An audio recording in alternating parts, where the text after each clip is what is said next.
government officials insist that this is an isolated incident. Warning. The following program contains explicit language and mature content. It is not meant for the easily offended. So if you are an emotional pussy, please refrain from listening. Thank you and enjoy.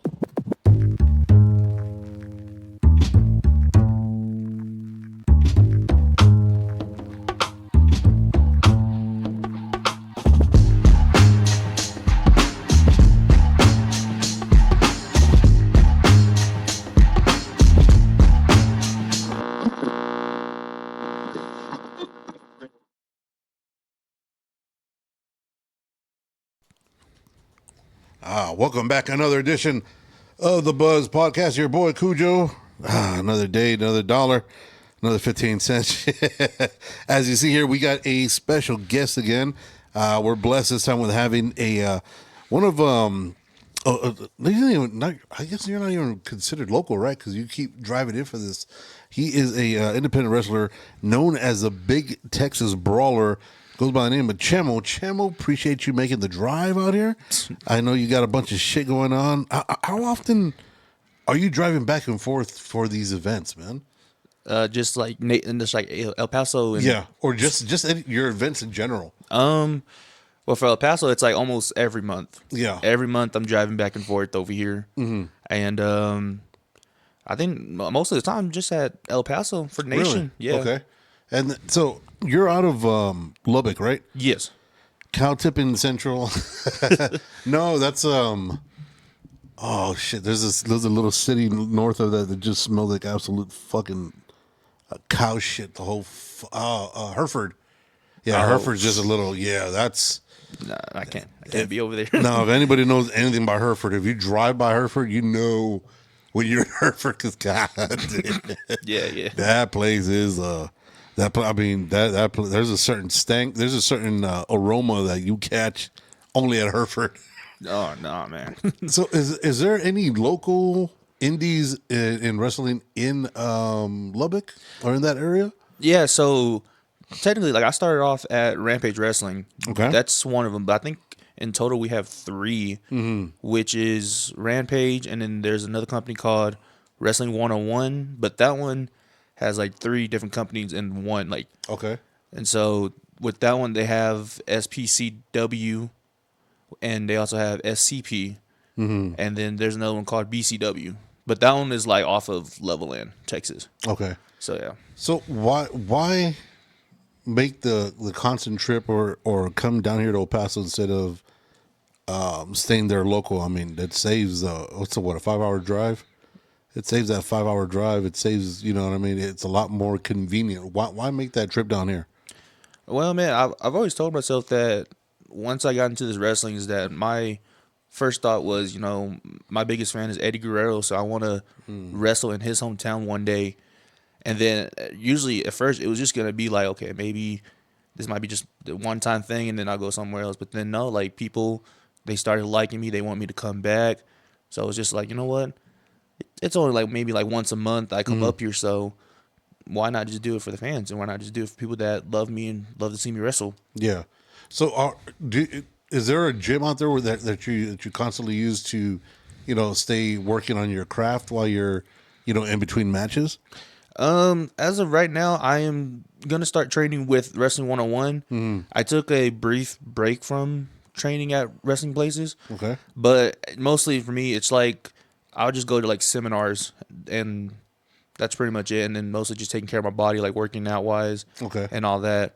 But it's mostly just right now like the seminars. Like there's some seminars in San Antonio, Amarillo, and all that I try to go to and to work on my craft. But starting hopefully next month, I'll be at Wrestling 101, and I'll be training over there with them. Okay. Amarillo, fucking Cadillac Ranch. Yeah, no, I got family up at Amarillo, so I know that's all Dry County. Is it still all Dry County? Oh yeah, yeah. They still have a Little Vegas out there at Tech or at Lubbock. It's been a while. It's like I know I live close to Lubbock, but I don't really like go exploring like that no more. Okay, yeah, because I remember they used to have Little Vegas, or it was right outside the county where they have all the liquor stores, the fucking porn stores, the fucking strip clubs. Ah, man, the strip clubs alone are wild compared to the ones down here in El Paso. I mean, the ones in Lubbock, man. I mean, speaking from like friends going over there and all that. I mean, I guess they're so good that they had to open like 2 of them now. But now it's like competition. The demand was It was like competition. So I was like, oh man, like yeah, because I know one of them. I can't remember the name of the spot, but I remember one of them in. It was there on just outside of the of Little Vegas is what they call it, right? What the kids call it. It was a porn store, and in the back, you take the little. They have those little old school beaded curtains, and you walk through there, and there's a strip club right in that spot. Damn, I can't remember what it was. I can't remember what it's called. That shit blew my mind. I mean, you're used to so much availability of alcohol down here. You know, a certain lifestyle down here. Yeah. Then when you go down there, you go up to Lubbock, and it's a complete 180. Even the way they dance, like when they dance the Mexican music. Oh Lord. That shit blew my mind. It's like a square dance. Oh yeah. Yeah, they dance in lines. I've never seen that. That shit blew my fucking mind when I saw that. I was listening. Remember they throw on a Vicente Fernandez song and they're line dancing. I was like, what the fuck is going? Like, where the fuck am I? Oh yeah, Lubbock is so fucking upside down. I love it. Luckily now, like the one time I went, even when they play Mexican songs, it's not just for like. You know, back then, I don't know, they may just play Mexican songs for, like, no matter what the race was. But, like, now, when they play it in clubs like that, it's only just a Mexican girl that knows how to dance it. So it's like, thank God. Like, it's not a white girl just standing there, and I'm just like, why am I here? Normality comes back in. All right, getting back to, shout out to Tom's Daiquiri, dude. Tom's Daiquiri was the shit out there. They used to have a drink called Call a Cab, and they can only legally sell you 2... Was it 2 large or 2 medium? Because after that, they can't sell you anymore because they cut you off. Because it's like, it had 101. It had Everclear. It had all kind. I mean, after 2, you were set, bro. Oh yeah. Oh, dude, you were set for the night. I remember, but the only bad thing is, and I remember I fucked up when we went out there. I don't know if I ever told the story.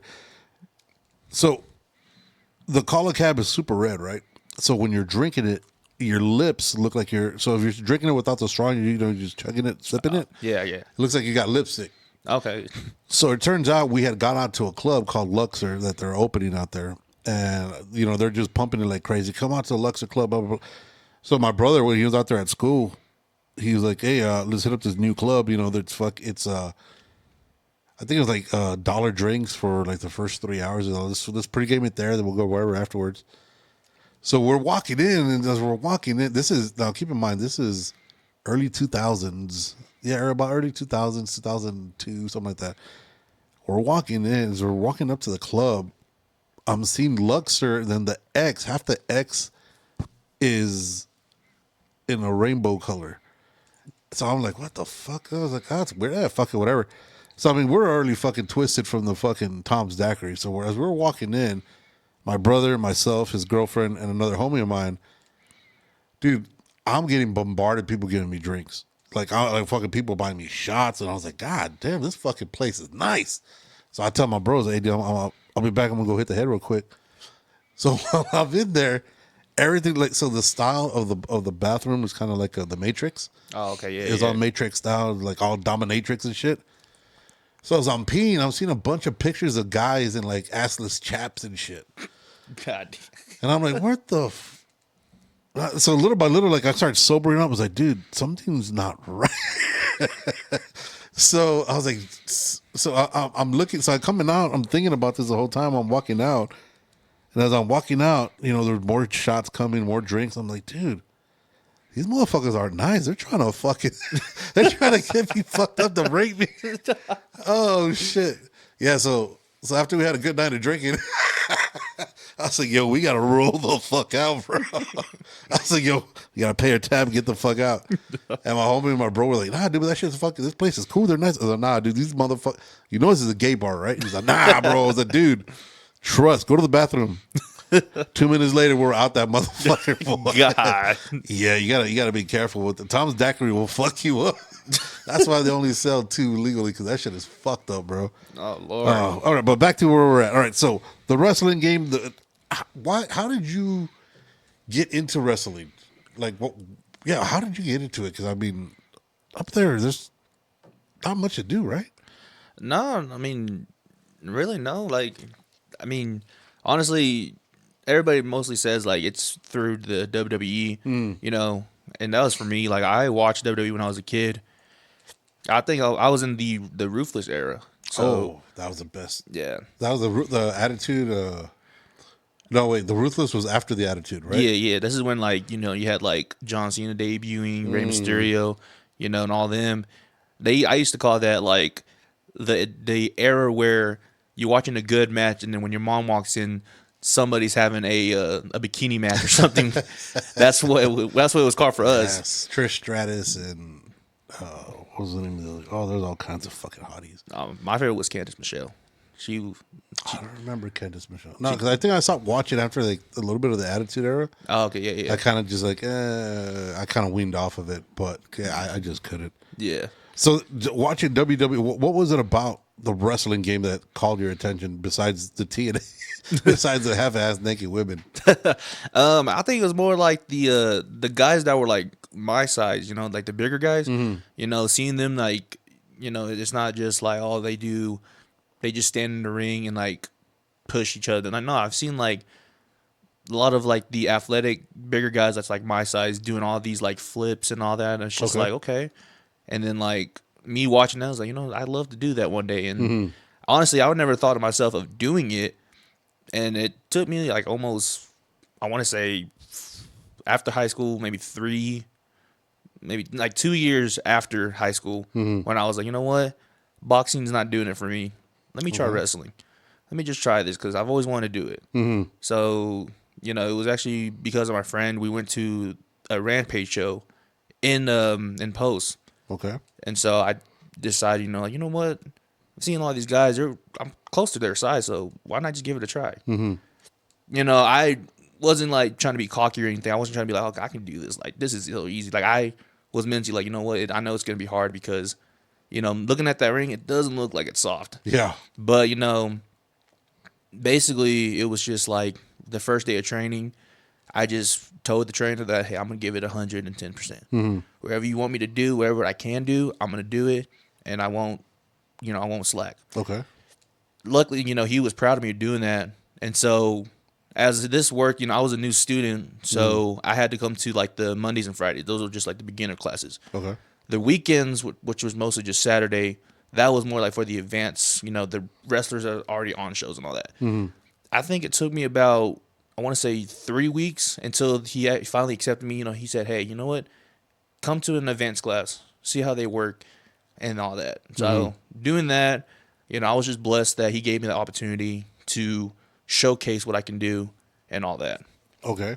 So you said you were doing boxing before? Yes, I did boxing for about 4 years. So during my junior year all the way till 2022. Damn. So what was it about boxing that just wasn't calling your attention anymore? Or it was just more like I was just doing like little local shows, but then also too like, at the time I was still working at my first job, which was McDonald's. So yeah.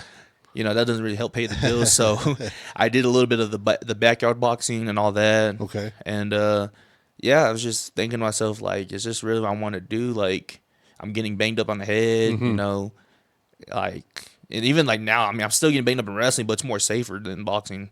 Yeah, So yeah, it's a lot safer. How much different were because I know you mentioned the ring in boxing or wrestling that doesn't look too forgiving. How much of a difference is it between the boxing ring and the wrestling ring? It's pretty much the same thing, right? Yeah, I mean, the boxing ring is more stiffer. There's no bounce to it. Yeah. Like, when I first started in wrestling and I did my first ever leap up, I was like, I didn't think I can actually do this. But the ring has like the more of that bounciness. Okay. and all that. Unless you're just talking about, like, boxing wise, unless you're talking about me just boxing around a cage and soft grass. Yeah. Then there's a difference right there. Right. But other like the actual like boxing ring and a wrestling ring, it was just more like the boxing ring's more stiffer, you know. Yeah. So was it immediately going from boxing to wrestling, or did you jump in with? Because I remember reading something about MMA with you, that you were doing MMA also. Did you, I tried MMA for a while. Like, I did classes when I was in middle school. okay. I did that. It didn't really lead up to nothing. I mean, like, I just thought to myself, like, you know, I'd rather just do more boxing than MMA. Mm-hmm. But I mean, MMA was like that, like the side quest. You know, I was doing it for a while and going to some classes, but it wasn't really like something I enjoyed. Yeah. So it wasn't something you enjoyed. So why even bother doing it? I mean, I don't know. Like I said, like after high school, it's like I said, like right after I got done in high school, I was just trying to find something to do to keep me busy. Okay. You know, like I was working a lot. Like I was working during my sophomore year and all that, just trying to help out my family and all that. So like when I finally got out of high school and, you know, I had like all this, I wouldn't say free time, but like I had like some kind of freedom for myself.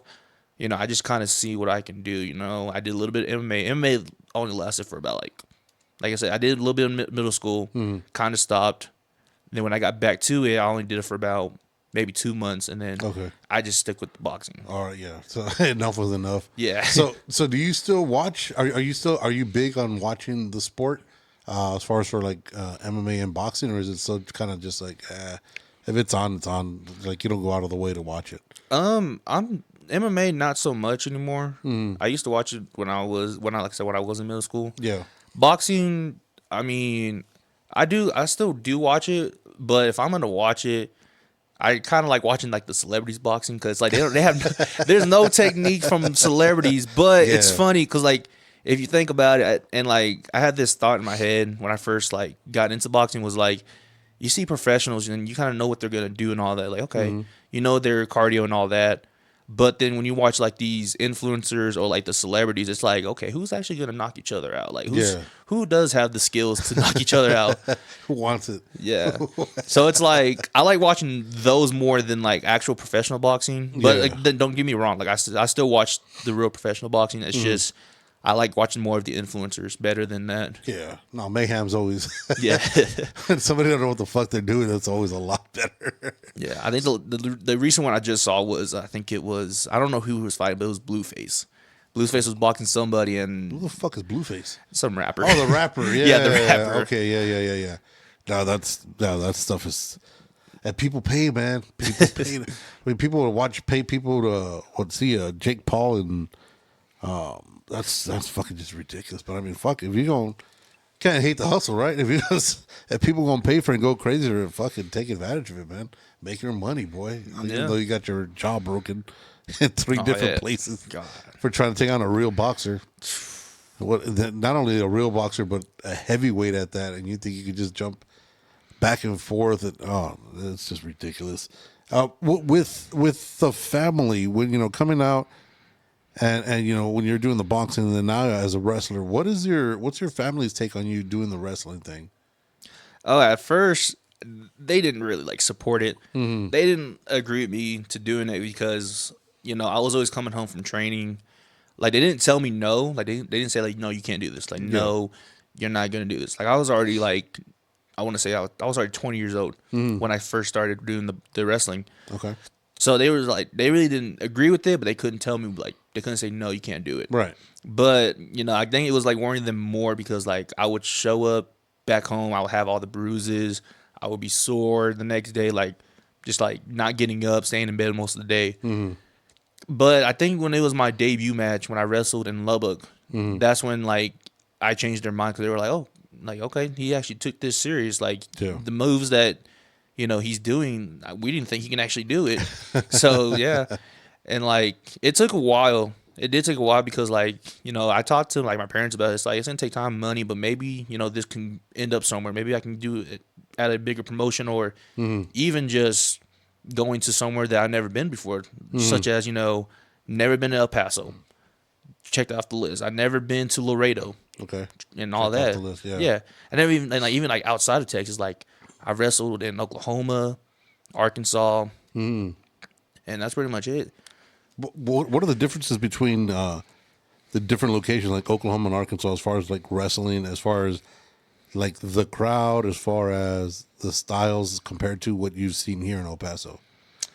I mean, there's not much difference in wrestling terms and all that, but like the crowd, I know for sure in Oklahoma, I'm not really much loved there. Even though like I still do the same thing, like I do my cumbia and all that. I mean, not to call them racist or anything, but No, they're racist. I don't think they like all that. So it's like, okay. And then especially like when I do my entrance and I find a girl in the crowd and I dance with her, yeah they don't like that. They don't like that. So luckily enough, I'm blessed to wrestle somewhere where they don't mind me doing that because it's all for fun and all that. Like, I'm not actually going to take your girl. Right. It's like, it's just for fun, you know. Everybody needs to dance at least a little bit. It's all part of the show. Yeah. Yeah, no, those I ran into some of that racism shit out there in Lubbock, and I was like, God damn, that's crazy, dude. Do you know how big this of a college city this is, and y'all act fools like that? But at the time, I was at the time, I think it's so crazy. The most like racist place I've ever wrestled at was Amarillo, because at the time I was actually teaming up with somebody. His name was Mac the Franchise. We teamed up for a brief. I think we teamed up for maybe about 12 months. Okay. And then, you know, that's when I kind of left Rampage and he was still there. We teamed up there in Amarillo, top of Texas, at the WrestlePlex. And, you know, being there, and I think we're thinking to ourselves, oh, they may like us, you know, and all that. But no, we had so many crowd. We heard words. We were just like, oh my God, I think we're like the Harlem Heat. They're throwing racist slurs that I didn't even know. I was like, oh God, that's a good one. And I was like, oh my Lord. I was like, I didn't think of that. I was like, oh. So I think I'm gonna have to, because I know you're half Samoan, right? Yes, I'm half Samoan. So I've never heard a racial slur for a Samoan, but I don't think we should say it right now. I don't want to give people ideas. I'll have to hit you up about that afterwards. I mean, I'm not gonna lie to you. I can tell you right now, I don't know any racial slurs from Samoans. Yeah, I've never. Yeah, I think usually they're too scared of them. Yeah, motherfuckers are yeah. You see people like, I mean, they wall out. Yeah. So with the Samoan background, is that coming off of your mom or your dad? Mom's side. Mom's side. So so family's huge within Samoan, within the Samoan culture, right? Yeah, it is. So did the rest of your do you have other brothers and sisters in that are like in the fight game or involved in any physical sports or anything like that? Fight like wrestling and all that? No, I'm technically the only one, but right now I have my nephew, which he's 11. I'm actually starting to train him to do wrestling. Okay. So hopefully when he gets to that age, you know, he'll be ready and all that. But out of my siblings, no, I'm the only one that's really doing wrestling. Like my older brother and then my second youngest brother, they're doing baseball. So they do those little local baseballs in Lubbock. Yeah. Which I heard from them is that they travel not just in Lubbock, but they go to like New Mexico and all that. So so they're a traveling team. Yeah, they're a traveling team. So they're doing that. But then I think that's really the only three. And then my younger brother, he's still in high school. He's the last one. He'll be a senior next year. So he's going to be playing like football, basketball, and track and all that. So, but once he's done, I don't know, maybe he might do the travel team and all that. I've heard some jokes about my brothers. They want to get into the wrestling. They think it's easy, but it's like, I'm like, y'all may think it's easy, but like I said, we'll see how y'all do it. Like I told them, like one day I want to take y'all to a training facility. I just want y'all to do the basics of what I've done. If you can survive that, then maybe we can advance a little bit more and see what y'all can do. I'm still holding them up to that day. Like all my brothers, even my sister, but my sister wasn't really like the type. She was more like the second mother for us. Like she didn't really want to fight, but she would fight for us, but not fight us. Right. So that's always good. So but if she wants to get in the ring too, then I'll teach her what she could get. She could get it. She could get it. Yeah, basically. She could catch him hands. Oh shit!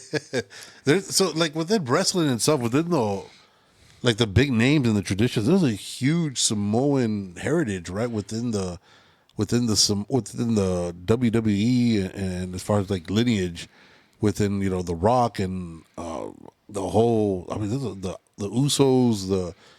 There's shit, even Yokozuna was Samoan, right? He wasn't even. Yeah, he wasn't even. yeah. Like with his gimmick, I mean, like he was like the first person that like I looked up to because like yes, he was Samoan, but he didn't really portray that. He was more of like the sumo wrestler. So Yeah. I was like, oh, I always think to myself like, why didn't he like do the Samoan? Like, why didn't he, stick to this family? But it was just like more like okay, kind of branching out the family. That's Yeah. kind of what I did. Like, I branched out more like. But now I want to combine all my cultures. So I want to combine the Mexican. I want to combine the Texas. I want to combine the Samoan.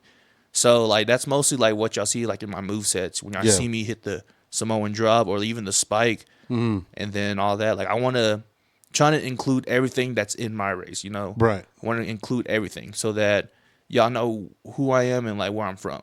So was Yokozuna the one of the people that were, I guess, not your idols, but that influenced you to get in this game, or is there just somebody that you completely idolized, completely different?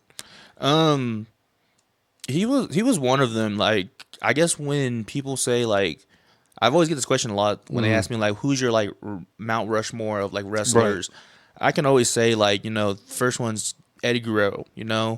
I watched him ever since I was a kid, and it wasn't just me that loved him. It was like my whole family. I just remember like when he like first win the WWE championship. We were all excited for that moment. And even when he passed away, that was like my first ever like, real celebrity that actually like passed away. Like we were like everybody was crying in my family. Like we didn't want to think it's true, but it was there.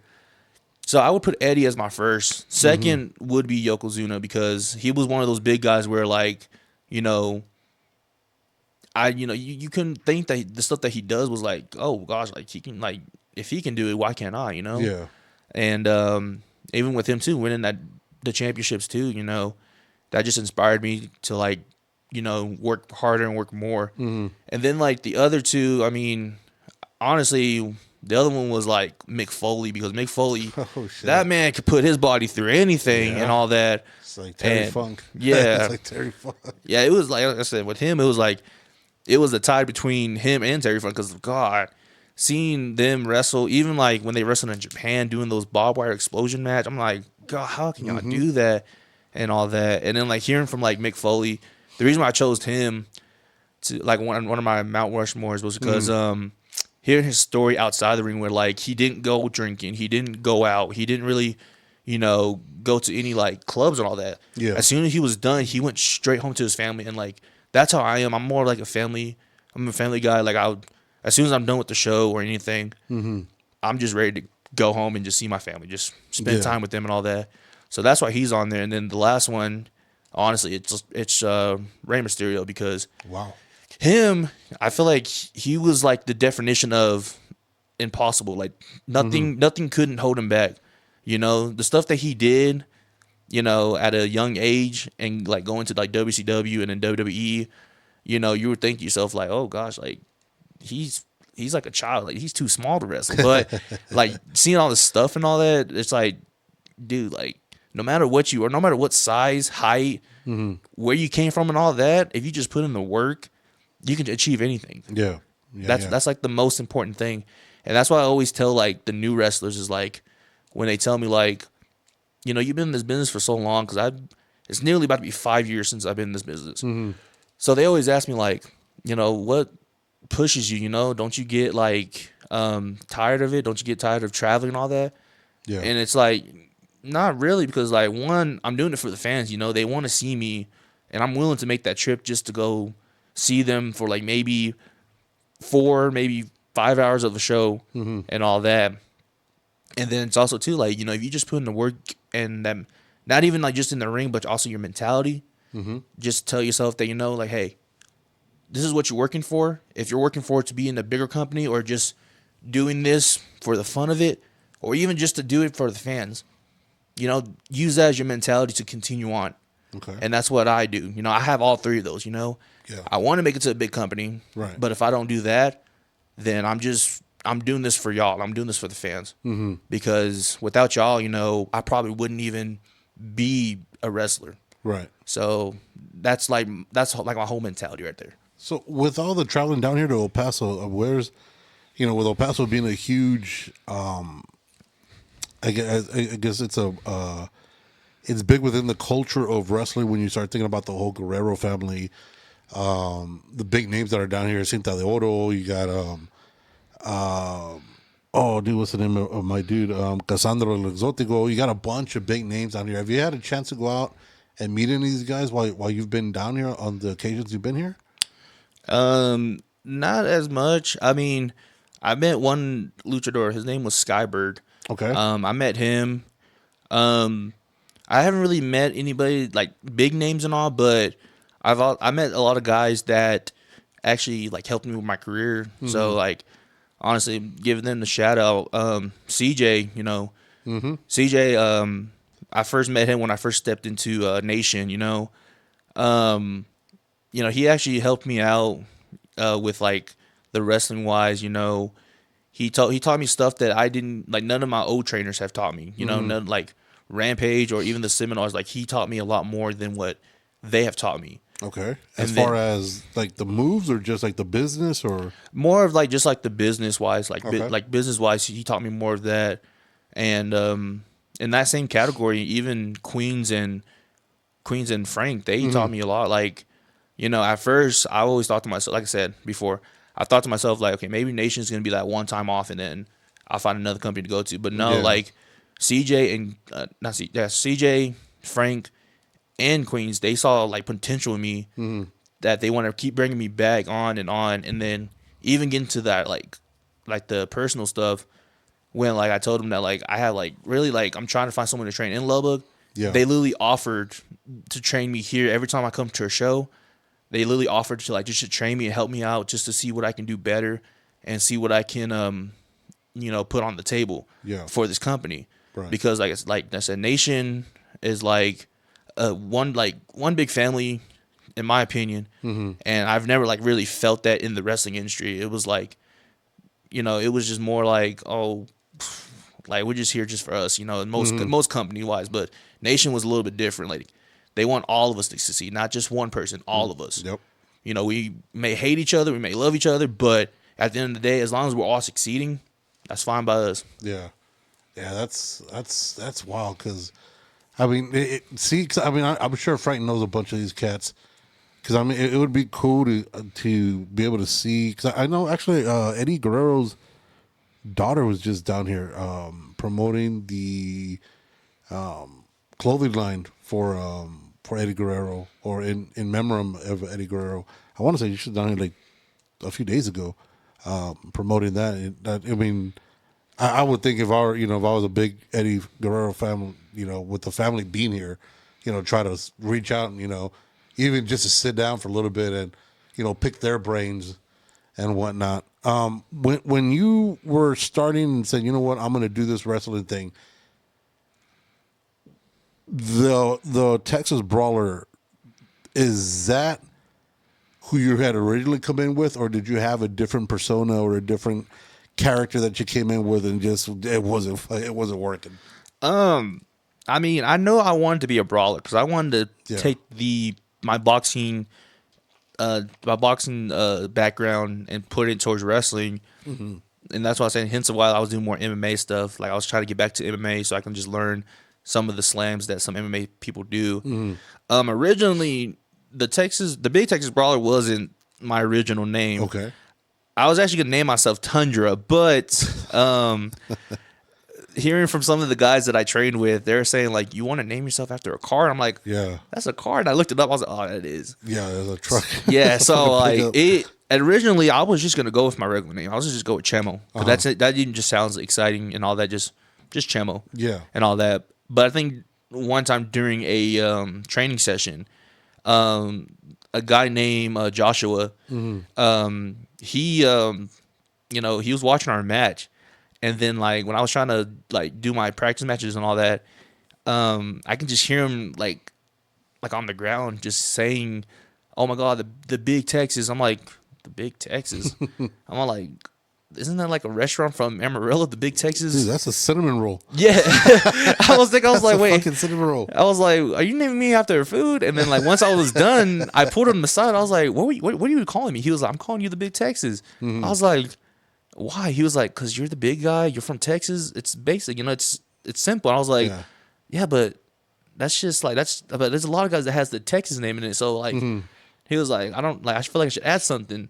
So I stuck with the Big Texas for a little bit. Okay. And then before my debut, I talked to my trainer and I was like, hey, I want to keep this name, but I want to add something at the end. Like I want to add something because Big Texas just sounds like a restaurant. I don't want to be known as a restaurant wrestler. He was like, well, you said you want to do the boxing background. Why don't you just call yourself the Brawler? And he was like, just combine all those together. I was like, so just be the Big Texas Brawler. And he was like, yeah, why not? I mean, the same thing. You have a boxing background. You're a big guy.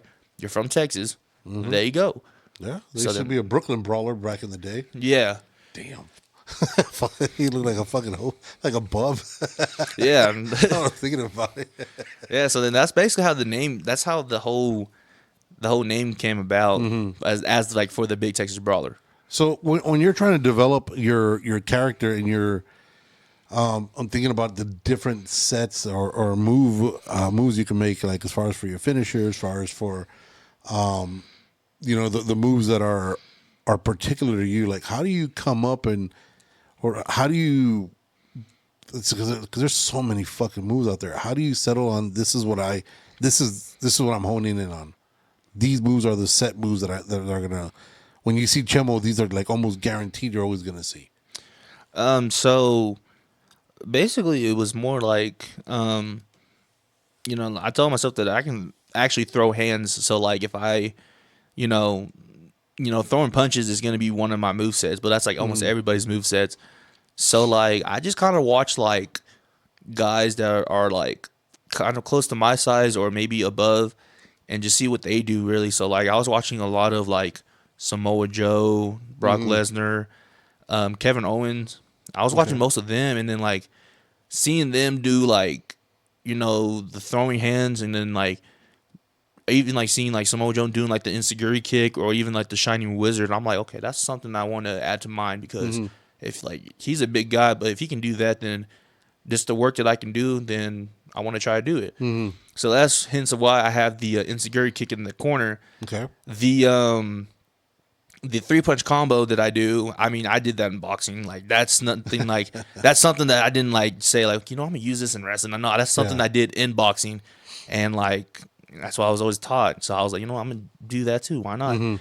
The Samoan drop, that's just like a move that, I love doing even when I was a kid. I did that move so much, especially when you have an older brother that's like I want to say like maybe like a 30-pound difference. Yeah. And all that. And like you're trying to pick them up when you're playing wrestling. Right. And like you can't really pick them up like to like throw them over your head, but you can at least pick them up enough to where you pick them up and then you can just like fall back. Right. So I done that move since I was a kid. So I was like, you know what? I love that move. I'm just going to use it. And that move is one of my favorite moves only because you can do it in so many different ways. You can pop them up, catch them and do it. You can do it off the corner and all that. So yeah, that's pretty much like what I love about the Samoan drop. What's the finish move? It's not the Samoan drop, right? No, the finishing move is the Texas driver. That one, I mean, I've seen a lot of people do it. I can't really think of the names, but one time at one of the shows in Lubbock, I did that move, but it wasn't my finisher. It was just a move I did. But when I look back at the tapes and I see like how I can do it, I was like, you know what? I think I like this as my finisher than my original, because my original was just me holding my opponent like on my knees and then just basically throwing an elbow to their heads. Okay. I mean, I didn't mind that move, but it was just like, that's not like a devastating move that I want to do. Like, yeah, I can like hit you in the head with my elbow. Yeah, that's gonna give you some concussions, but yeah, I really don't want to use that as just a finisher. Like, I want to like actually pick someone up, like show my strength, and pick somebody up and then slam them. So the Texas driver, I worked on that move for a while before I even considered using it as a finisher. And I think debuting that as a finisher, I think I was there was a show in, I want to say in Plainview that I did, and I wrestled a guy named Devontae James. He's out of San Antonio. Okay. I did the move on him, and he was a bigger guy than me. Like he was like, how did I say? It's like he was way bigger than me. So like me doing that move to him, I wanted to see if I can do it to him, because I know if I do it to him, I can do it to anybody that's like smaller than me. And so once I did it to him, I was like, you know what? I love the move. I'm gonna keep it. What exactly is the Texas driver? So basically, it's like what do you call it? Like a back suplex, but once you have them in the air, as soon as they like start falling down, you kind of twist with like a uranagi. So you twist with it and then you fall down with them. Okay, that's kind of similar to what Goldberg would do, then, right? Yeah. Okay, but yeah, he'd get you setting straight up, and then on the way down, he'd get that little twist at the end. Yeah. Okay, damn. Because so I know like one of the matches that with the Nation of Wrestling with the what do we have coming up, April 25th? April 25th. Yeah. It was I can't remember what was it WrestleMind what was it called? I'm trying to remember what the name of The next show that's coming up. Yeah, I believe it's WrestleMind. there you go. I know when Hardcore Christmas came, you were involved in the. Oh, you're out of the old Saint Nick, right? hi. The big Texas Santa. This is what. Dude, that match. I'm not gonna. Man, that match was, I think, one of my favorite matches that I've seen thus far. Because you were going up. Who did you go up against that day? I went up against a person that I didn't like. I went up against Senchi. And Y'all have a long beef, huh? I think I haven't seen him in a while.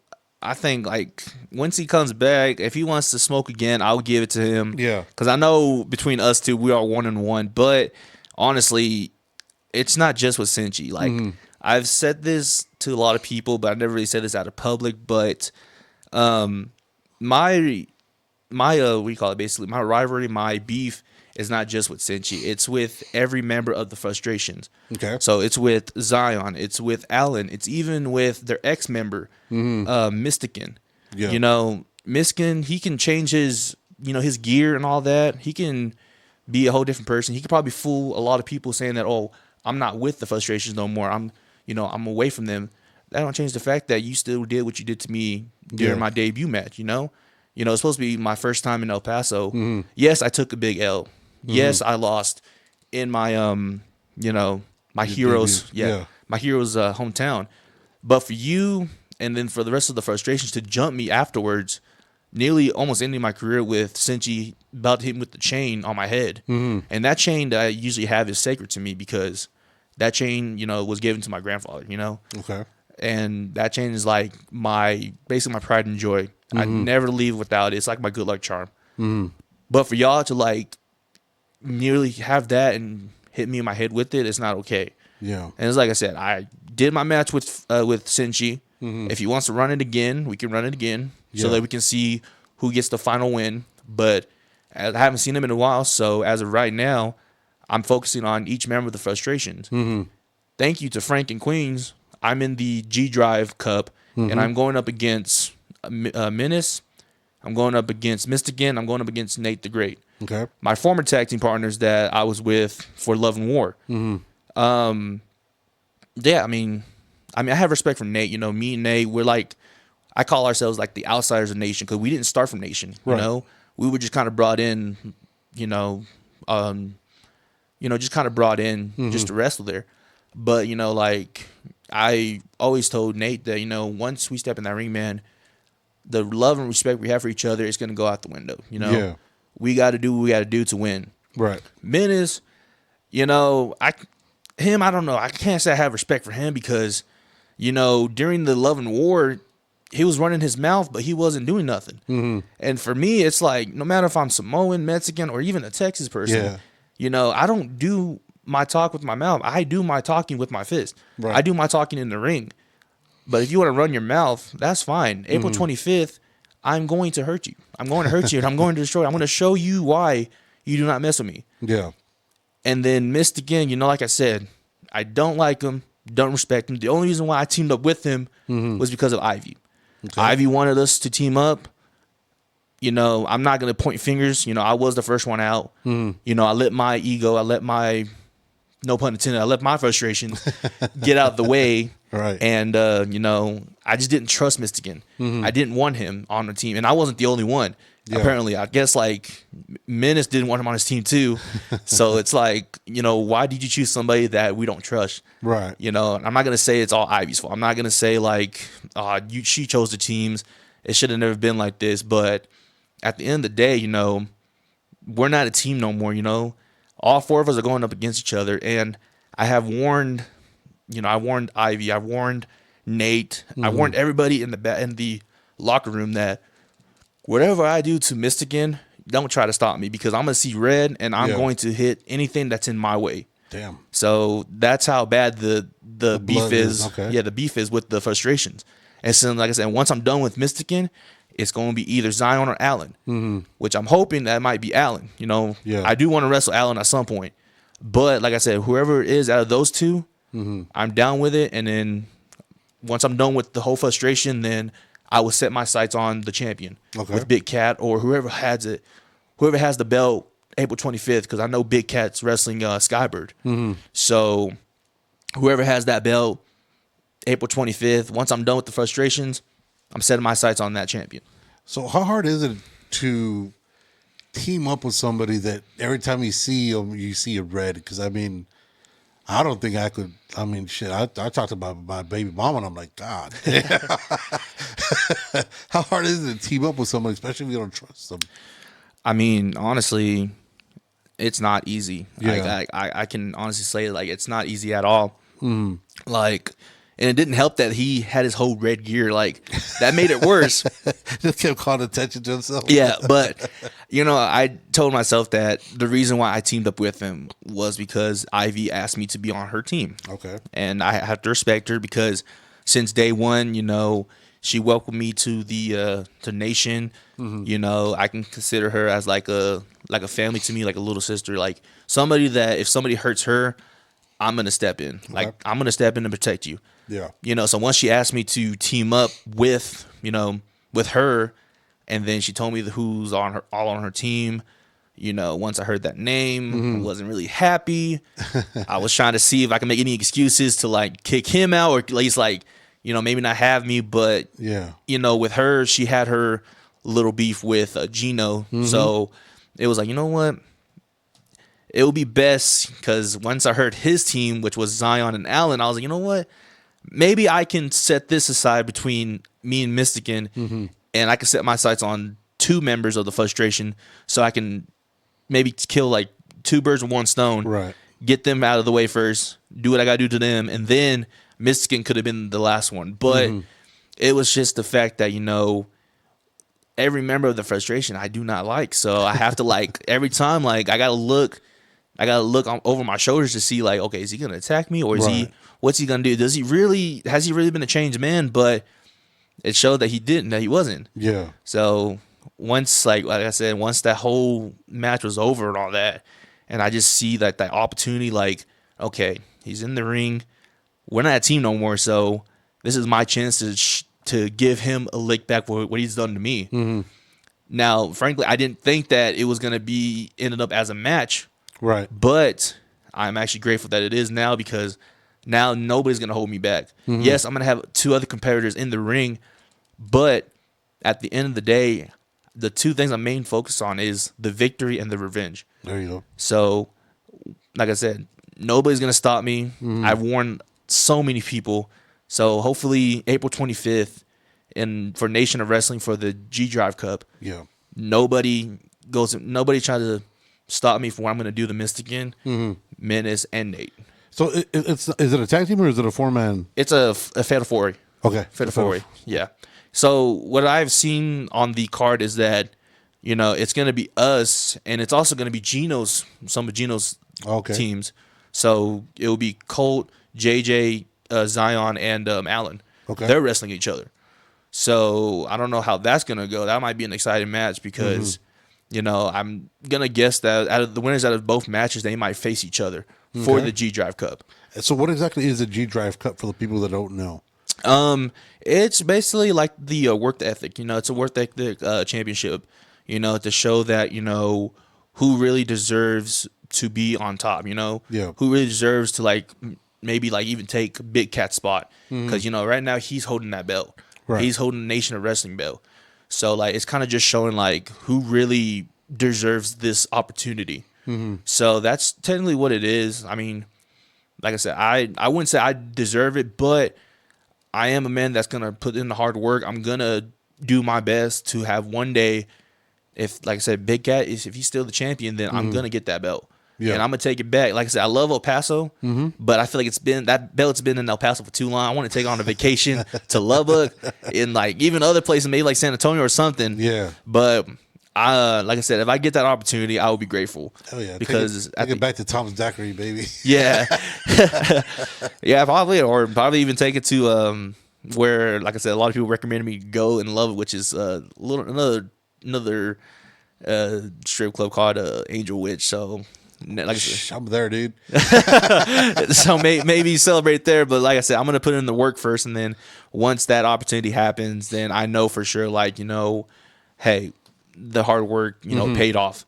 Yeah. So that's pretty much what it is. So going back to the hardcore Christmas that we're talking about, the match that you had was the most hardcore match that I've seen. I mean, you went through you guys went through a door. You guys were fucking popping chairs. You guys were going ham on it.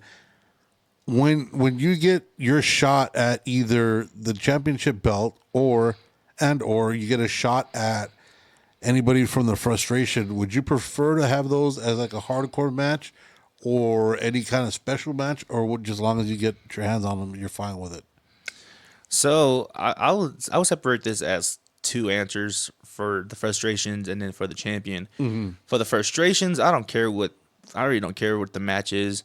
It can be one-on-one, handicap. It can be anything. As long as I get my hands on each member, I'm fine with it. Okay. Just know that it's not just gonna be me. Like if I do the handicap match, it's not just gonna be me. It's gonna be me and my chain that y'all try to hit me with. So I'm gonna have that on my side. But whatever. Like I said, for the champion, wherever Big Cat wins. If he wants to go extreme, I can go extreme with him. If he wants to just have a regular match, we can have a regular match. Yeah. Like I said, I'm not too picky because I know most of the time it's really champion's choice. So it's really what they want to do. So. Basically, I'll be the nice guy. If, Big Cat wants to do even me have my hand tied behind my back match, one of those matches, then I'll do it. But at the end of the day, I'm like I said, I'm gonna put in that work and I'm gonna get that belt. So I even let him be the A side. I let him do his. I let him pick what he wants to do. Okay. I'll be nice, but just know that wherever you pick, the results are probably gonna be different. So when as a wrestling fan, what is your favorite type of match? Is it just your regular match, or is it like one of these crazy?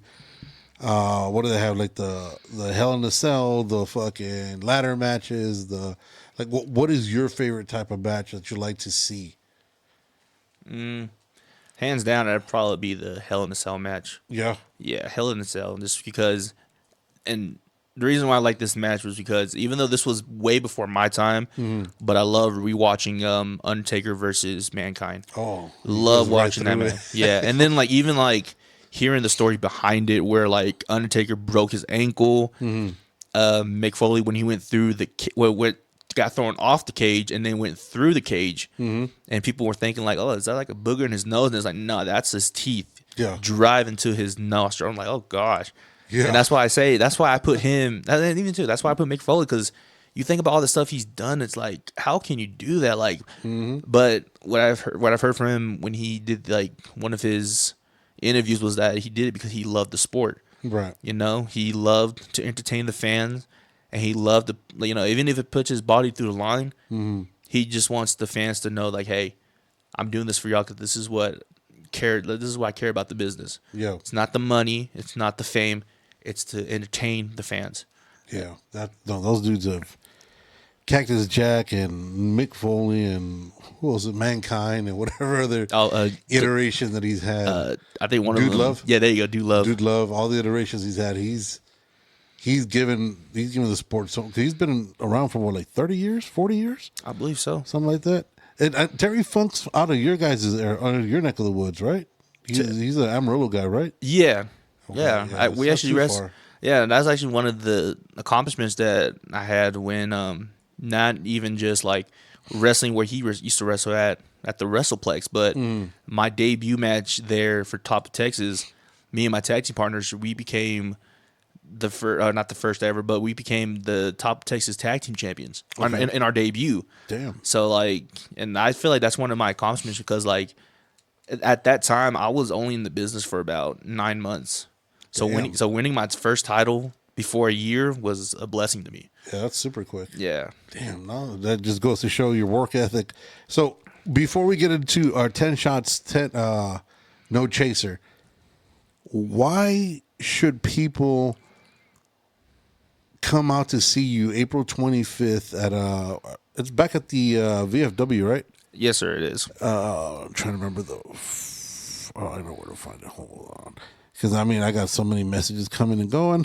I just want to make sure I give the right thing because it's only right to, because, I mean, you guys are, like I said, you guys, every show that I've been a part of has been better and better and better. And I love to see, local talent and, just you guys growing as, not only as an individual, but also growing as a company. It's amazing seeing the last show, like I said, the last show we had out there in February, the Love and War was fucking bananas.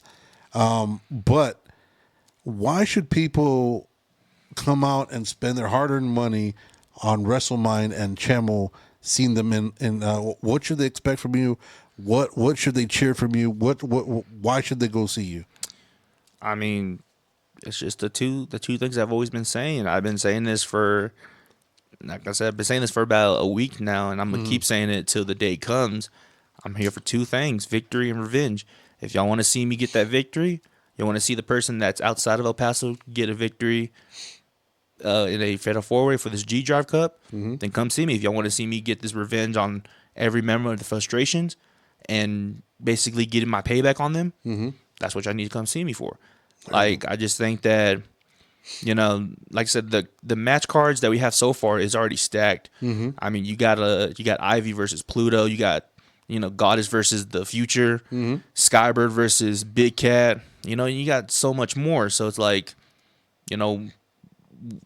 not even just to see me, but seeing all these matches coming up. It's gonna be a good show. Yeah, April 25th. But it's also, for my reason too, is like I said, if y'all want to see me, your favorite family's Mexican Samoan dancing with your mom, your grandma, nieces, daughters, anything like that, like I said, that's what the reason why y'all need to come, just to have fun, just to have fun for that. Yeah, I just feel like that's one of the days where, like, you don't got to think about work, don't think about bills and all that. Just come, have fun with your family, just have fun, watch us wrestle, and just see everybody, smile. That's my big message about doing these shows, is like, as long as I'm pulling you away from like your outside life, the bills, the like all that, the school stuff and all that, if I can just pull you away from that and just settle down, watch us wrestle and have fun, I accomplish everything. So yeah, I think that's the big message. Okay. The reason why y'all should see not just the Big Texas Brawler, but to see Nation of Wrestling April 25th for the G Drive Cup at WrestleMind. All right. So now it's going to be the part of the show. It's called the 10 Shots No Chaser. This is the Big Texas Brawler edition, the Chemo edition. The way it works, for those of you that haven't seen it yet, 10 random questions. I think I have a bonus question on there if I remember correctly. 10 random questions. Some might be, hopefully they're not about anything that we spoke about. But first thing that comes to your mind off the top of the head, we'll try to go this as random and quick fire as possible. All right. First one. What hurts more, a chair shot, bad tacos, or losing in front of your own people? Chair shot. What's the weirdest thing a fan has ever yelled at you during a match? PG or not PG? Yeah, whatever. I got caught Beaner before. I mean, Beaner, or even I think I got called Gabriel Iglesias Jr. I think that's the worst one. I'm like, God. Fucking fire. I was like, I love that name. God, I love that comedian, but God. You're Fluffy Jr.? Fluffy Jr. there. If you had a tag with one wrestler, dead or alive, who gets the call? Dead or alive? Ooh. Tie between Eddie and Ray. Okay. Yeah. What wrestler would survive best in a street fight at a gas station at 2 a.m.? Is that any wrestler that I wrestled with? Oh, gosh. No, just any wrestler just in general. I'm going to say CJ. Okay. What did wrestling give you that real life wasn't able to give you? The love, basically love of fans, love of the outside. I'm trying to think. Making new. I would say traveling. I'm gonna say that traveling, and the fans. Because like I said, I never had fans before. I never get to travel like this. So I think that's my answer. The travel and the love for the fans. Okay. Who believed in you before crowds did? Tied between my older brother and my mom. Okay. Have you ever wrestled carrying pain nobody in the crowd knew about? Wait, repeat that one more time. Have you ever wrestled carrying pain nobody in the crowd knew about, whether physical or emotional? Yes. Emotional, kind of. When I lost my when I lost for two of my good friends, and during a shooting in Slayton, I wanted to take a break from wrestling, but really it was their parents that told me, hey, you should really dedicate a show to them, and it was all like I wear a t-shirt with their names on it, and that was one of the hard moments. And then physical wise, I had a broken foot and a broken ankle during one match. Damn. Just because of a botch move. But I've heard like stories from wrestlers, even one of them that people might not know about, like Maven, he wrestled with a broken ankle before, and he still continued the match. So that's what I did. I continued that match for the fans. Damn, that's fucking bonkers. What part of your story would surprise people who only know the character? This, maybe the fact that I did, maybe my start of wrestling. Like, how did I get into it? Because a lot of people would think that, oh, you got into it when you were a kid.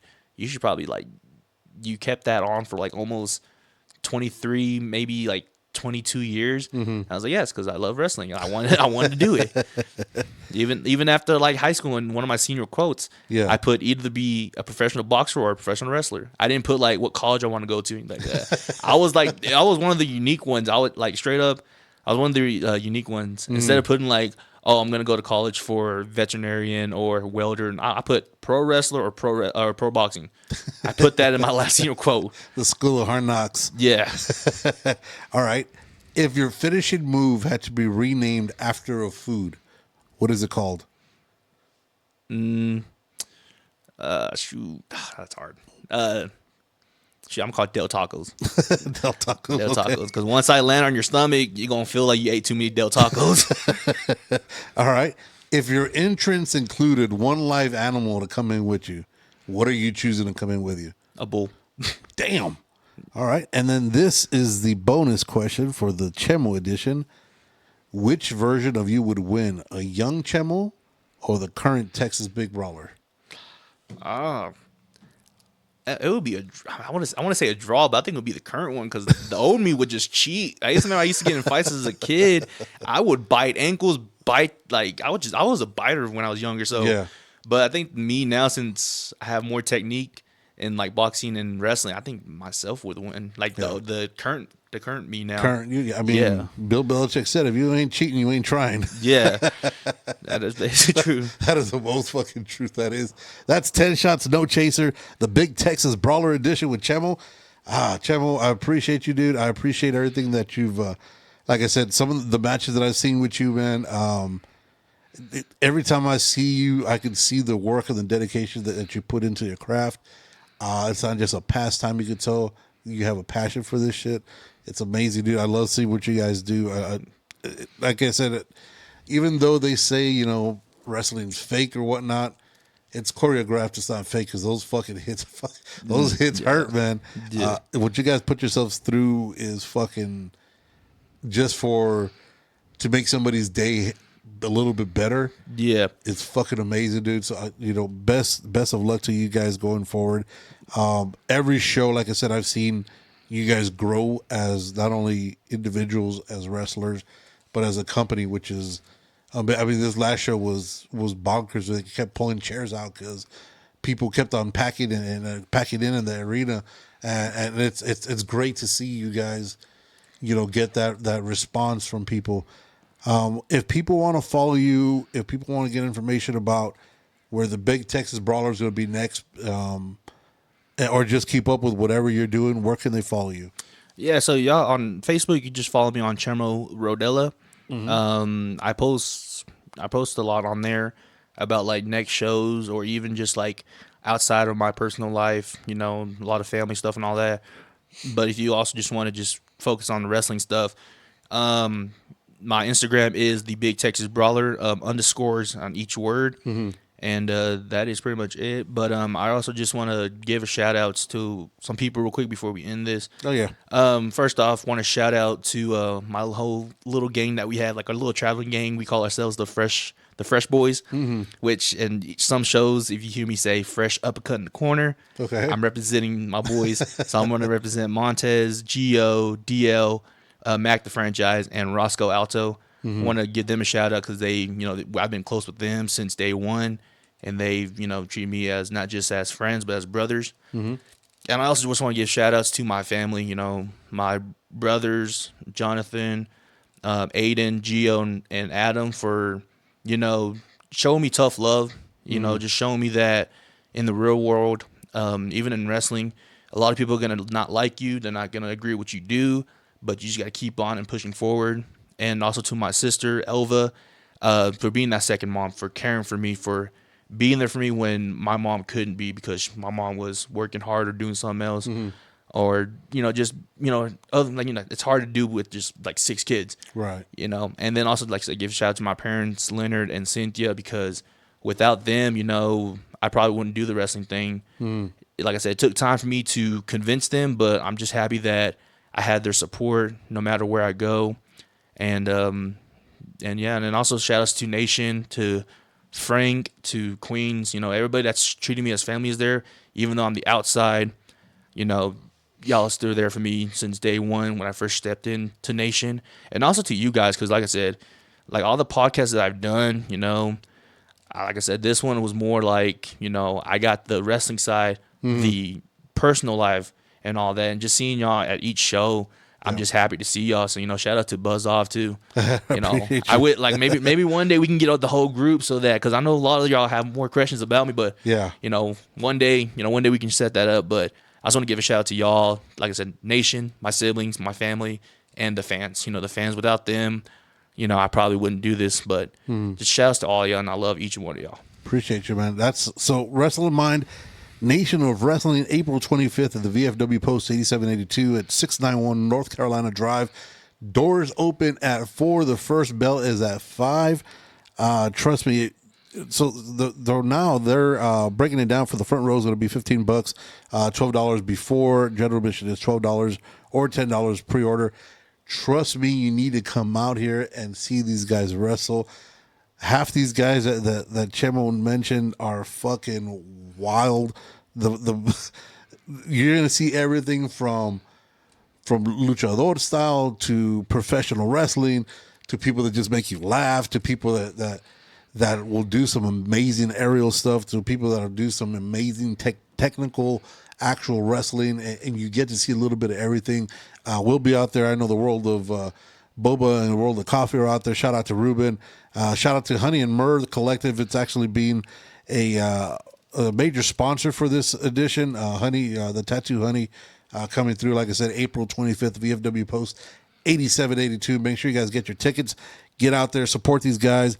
Show these guys why Old Paso is the best city, not only in supporting lucha, but supporting fellow people that have the same background as us and seem, they're just everyday people, do the same thing we are, just living their dreams. So till next time, guys, on behalf of the Big Texas Brawler, Chemo, and myself, don't be an asshole, don't be a dick. Deuces.